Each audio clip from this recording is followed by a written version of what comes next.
O filme Cidade de Deus, de 2002, conta a história do cruel e excêntrico traficante José Eduardo Barreto Conceição, mais conhecido como Zé Pequeno. Apesar do filme ser baseado em alguns fatos, você sabia que o Zé Pequeno da vida real era bem diferente daquela representação? Eu sou Ivan Lima e eu vou te contar tudo sobre a verdadeira história desse comandante do tráfico. Para começar, vamos voltar aos anos 70, no Rio de Janeiro. A comunidade da Cidade de Deus já tinha surgido há algum tempo em uma espécie de conjunto habitacional para pessoas que não tinham onde morar. Não demorou para a região aumentar sua população de forma desordenada, algo que aconteceu em muitas favelas. A gente sabe que, geralmente, as comunidades começam com casas feitas em lugares de difícil acesso, como os morros, por pessoas que não têm condição de pagar por moradias em outros locais das cidades. Tudo começa com pedaços de madeira e lona, depois se tornam barracas de madeira e, ao longo do tempo, as moradias ficam um pouco melhores. A Cidade de Deus estava nesse momento de expansão. Onde houver um mínimo espaço para que alguém possa morar, ali podem surgir mais casas. Infelizmente, muitas vezes esses locais são deixados de lado pelo Estado e sofrem com a falta de garantias. Por isso, pessoas que buscavam fugir do Estado e principalmente da polícia começaram a se mudar para a comunidade nos anos 70. Naquela época, as ruas eram muito estreitas, era difícil o acesso para carros e, muito provavelmente, apenas moradores sabiam como andar por ali. Ou seja, um local muito propício para o crime se instalar e se manter protegido. As vielas e becos podiam ser vigiados facilmente por homens armados. Mas sabe o que é surpreendente? O tráfico começou pequeno na Cidade de Deus. Quase todo mundo que quisesse podia vender. Só que, com o passar do tempo, as vendas foram ficando maiores. E aí o negócio começou a ficar concentrado na mão de poucos. Lá para 72 e 73, começou a surgir disputas. A guerra realmente teve início quando surgiu José Eduardo Barreto Conceição, o Zé Pequeno. Quando criança, ele era mais conhecido pelo apelido de Dadinho. E aqui já podemos ver as grandes diferenças entre a história da vida real e a do filme. No longa, Dadinho parece ser órfão, mas na realidade Zé Pequeno foi criado pela mãe. Fica ainda mais absurdo quando vamos para o livro que inspirou o filme. No livro de Paulo Lins, a mãe do traficante era uma prostituta dona de um bordel. Aparentemente, queriam tornar a história dele mais dramática e por isso deram uma exagerada. A verdadeira mãe de Zé Pequeno, Dona Bá, disse que cometeu muitos erros durante a vida, mas ser uma prostituta não foi um deles. Quando criança, Dadinho e Bené passavam boa parte do tempo juntos, como no filme, e realizavam pequenos furtos e roubos. Eles eram bastante influenciados pelo trio Ternura, formado por Cabeleira, Alicate e Marreco. Esse trio realizava roubos e dividia alguns dos ganhos com a população de Cidade de Deus. E por isso eram defendidos por algumas pessoas ali. Bené e Dadinho eram fãs deles. Foi por meio do trio Ternura que o futuro Zé Pequeno ingressou no meio do crime. Certo dia, Alicate, Cabeleira e Marreco foram assaltar um motel e levaram Dadinho para servir como vigia. Esse fato acontece no filme, mas na vida real foi muito diferente. Na obra do diretor Fernando Meirelles, o menino entra no local armado e acaba fazendo uma verdadeira chacina. Só que o verdadeiro Zé Pequeno não fez isso. Ele até participou do ato, sim, mas ficou apenas como vigia e não assassinou ninguém. O filme de 2002, com certeza, gostava de exagerar em alguns pontos, e um deles é na crueldade do traficante. Bem, com o passar do tempo, Dadinho foi entrando cada vez mais no meio e percebeu que o ramo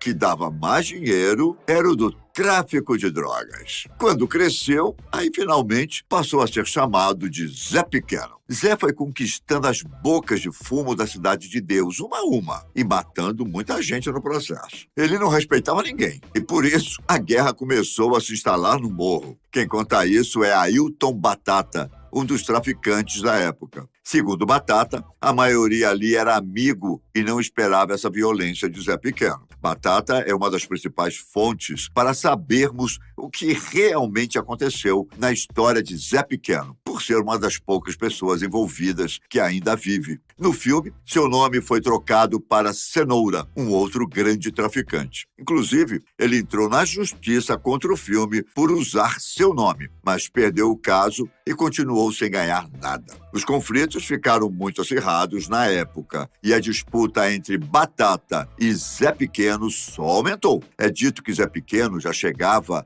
em um lugar com os dentes trincados quando ia atirar em alguém. Só pelo jeito dele falar, era possível saber se alguém seria atingido. Um dia, os dois chefões, enfim, se encontraram e o resultado não foi bom para a Batata. Os disparos atingiram seu pescoço, sua cabeça, braço e tórax. E mesmo assim, acredita, ele não morreu. Com Ailton Batata um pouco fora de cena, outros surgiram para se oporem a José Eduardo. Um deles era Manuel Machado Rocha, o Mané Galinha. No filme, Mané é interpretado por Seu Jorge e resolve ser uma espécie de justiceiro para a população. Já na vida real, Manuel era um ex-militar que decidiu entrar num meio de gangues quando assassinaram seu avô. Alguns moradores defendiam as ações de Mané, até dizendo que ele era um anjo protetor e que apenas matava bandidos, não os trabalhadores honestos. Inclusive, tem um fato bastante interessante no filme envolvendo esse personagem.